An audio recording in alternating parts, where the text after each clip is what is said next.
Gentlemen, we have called you together to inform you that we are going to overthrow the United States government.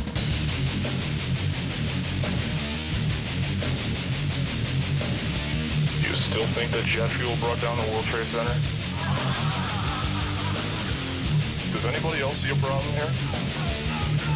If the government has nothing to hide, why are they so afraid to answer a few questions? This story does not add up.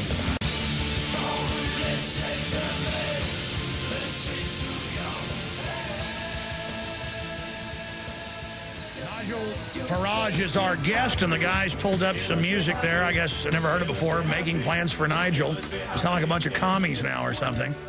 Oh, we need some powerful music introducing. In fact, reset right there. Go to my Beowulf music. That's great. But we've got to have proper drum roll for the Ron Paul of the UK, helping expose the tyrants of the Euro dictatorship. This is proper intro to Nigel Farage. Here it is.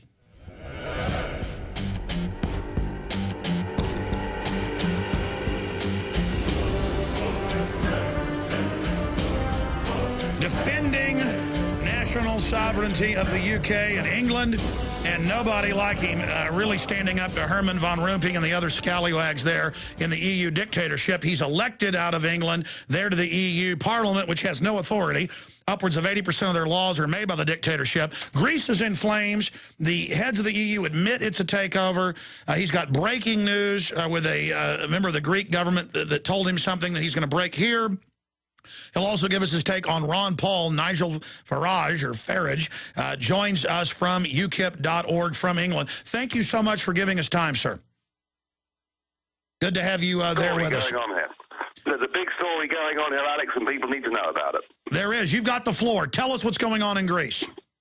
Well, as you all know, we've got this project called the Euro, where a whole series of different economies were forced together, and the ambition was that once you had a single currency, you would be able to forge a new state of Europe, regardless of the fact that we all speak different languages and have different cultures, but this was the plan. Many of us from the start warned that this simply economically could not work because there wasn't actually a government for Europe. And what is happening inevitably is that the north and the south of Europe are dividing into two because of their different economies. And now what we've got is a European Union which is behaving not in an undemocratic way, but in a deliberately democratic way. They have removed the elected Prime Minister of Greece and replaced him with one of their own puppets. And even a country the size of Italy, their Prime Minister has gone and been replaced by a former EU Commissioner. And now what's happening is we're pushing upon these people austerity measures that are driving them into depression. You know, I know that the economies in the States and in England haven't been great the last couple of years. If I tell you now that in Greece we have had 5 consecutive years of the economy contracting, and the fourth quarter figures for 2011 have just come through to show that that decline is now accelerating. It is now running at 7% per annum. That is the shrinkage in the Greek economy. And the people are getting to the state where, frankly, about a quarter of the population in Greece can barely afford to feed themselves, and people are now taking to the streets. And on Sunday, 80,000 people in Athens tried to storm the parliament. There were 5,000 police that were put in position using CS gas and everything else to stop them and to keep them out of the parliament, but 10 major buildings in the centre of Athens burned. This is getting very, very serious, and my great fear, is that if we go on treating Greece like a colony, with its pride stripped, its democracy gone, with it being run by unelected bureaucrats, I think the result of this will be a revolution, and I really mean that.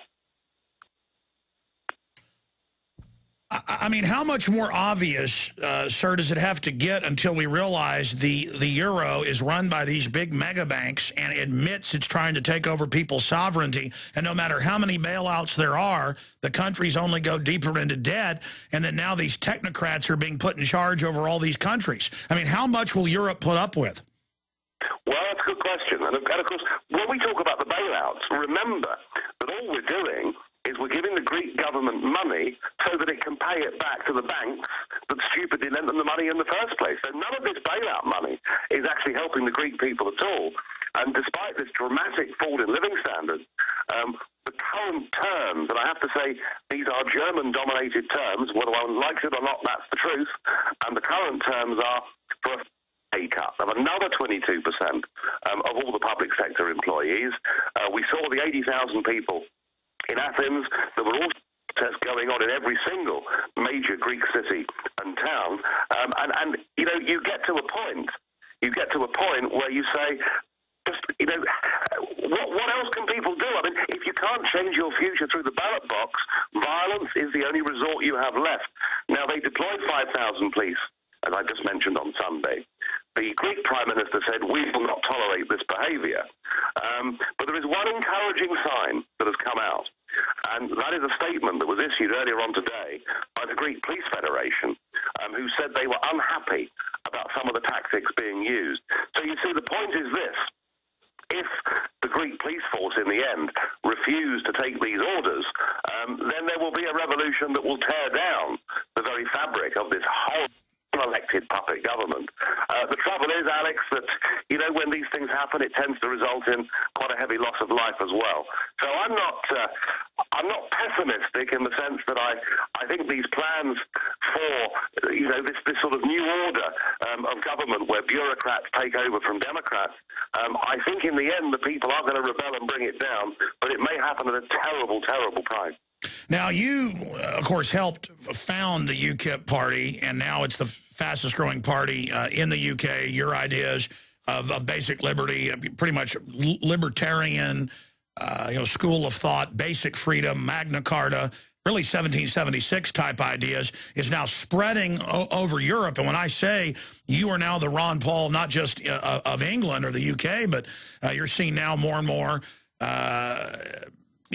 in Europe itself as a focal point, because you boldly have accurately called exactly what the EU bureaucracy was going to do. But now the EU bureaucracy themselves are saying we've got to have a carbon tax on all aircraft for a global government, new world order. Now Ban Ki-moon is saying global tax, world government. Now Germany's saying, yes, no single-family dwellings now to be built under carbon taxes. I mean, these are real authoritarians. I see articles out of England where they're saying the state will take control of all children at birth, and to keep your children will be probationary. I mean, it's like 1984. How much more obvious does this EU world government tyranny have to get? And what's your prognosis on how long they can keep going? Because it's just naked control freak tyranny at a cartoon level. Well, there are two things that are going to break it, as I say, in those Mediterranean countries. And just have a think about this statistic. Youth unemployment in those Mediterranean countries is now 50%. 50% of young people unemployed. The deflationary death spiral of 7% contractions annually in the economies of these countries. So, you know, the cat's out of the bag. I think people are waking up. What we're really waiting for, I think in many of these countries, we need some more strong leaders to emerge. We need some people with clear thinking. We need some people that understand that democracy and liberty are things that are so vital and important in a free country that indeed our grandparents actually went to war to defend those very principles that are now being surrendered. And the other thing in the end, I think, that might break it too are the markets. Because whatever they try and do in Europe, and they say, oh, well, it's all the speculators, but what the bond markets reflect is that investors realize that these countries are basically going bankrupt. And it's all well and good. They can bail out Greece. They can turn Greece into a colony. They can do the same with Portugal. Small countries. But remember, the question that is now being asked is, what about Italy too? Italy is a big country in European terms with 62 million people. It's one of the biggest countries in Europe. And it seems to me that when the bond markets take fright in Italy, and I confidently predict that will happen, then, you know, however much money they print, whatever kind of Ponzi scheme they try and come up with, I think the Italian problem may prove to be just too big to them. So it could end in financial chaos as well. All right. Now, again, I'm not just, you know, here praising you for no reason. Your debates, your discussions, the articles you've written going back years are all there on record. You accurately predicted what is now happening in Spain and Portugal and Italy. You predicted what would happen in Ireland. Everybody's seeing that globalism is death to a country. But we're also learning that most of this debt is the government signing on to the big mega banks' debt, and the mega banks are using the crisis to try to shut down all their competition. They're trying to move the power to Frankfurt, as you've exposed. So there's this major internal power struggle going on in the elites. We saw your own prime minister go from being a cheerleader for the Euro takeover of what's left of the UK to now having to reverse himself. I want to ask you why he did that, and what does that move signify? Well, David Cameron went to a summit before Christmas, and if you remember, he was supposedly going to veto this new European treaty, this fiscal union treaty. The truth of it is, he was a reluctant hero. He didn't really want to do that, but the financial transaction tax that was being proposed would have meant Britain paying 80% of the bill, and it would have closed down our biggest single industry. And you know, one of that in Britain, we're good at financial services. I don't mean mega banks, I mean the insurance industry, I mean the investment fund industry, I mean the foreign exchange industry. Was a reluctant hero, but they've managed to drop that proposal, and he has now collapsed, and he is now supporting openly the plan for democracy to be abolished across the whole of Europe, and people like my old friend Herman Van Rompuy to become effectively unelected dictators. Cameron, believe you me, guys, Cameron is part of the problem, not part of the solution. He supports carbon taxes. He's a total believer that we need supranational organizations to control our industries and our output. And Cameron is in fact disappointing now, I think, millions of right-minded, conservative, Eurosceptic, patriotic voters in Britain, and the Conservative Party in Britain is in real crisis now. All right, expanding on the mood in Britain, the mood in the United States, the mood in Europe, people are waking up to the New World Order, but these bureaucrats are not even disagreeing with you. They're saying in The Economist magazine and Rumpi and the new head of the EU are all saying, yes, we're going to set the rules and you can't vote on it. Yes, we're going to send tax collectors into your country. Yes, we're going to do whatever we want. And yes, so instead of denying it, they're just giggling wildly when I watch these debates on C-SPAN or on YouTube and laughing at you and looking like, you know, miscreant villains out of a Bond movie. Why are they so arrogant, and will it backfire on them?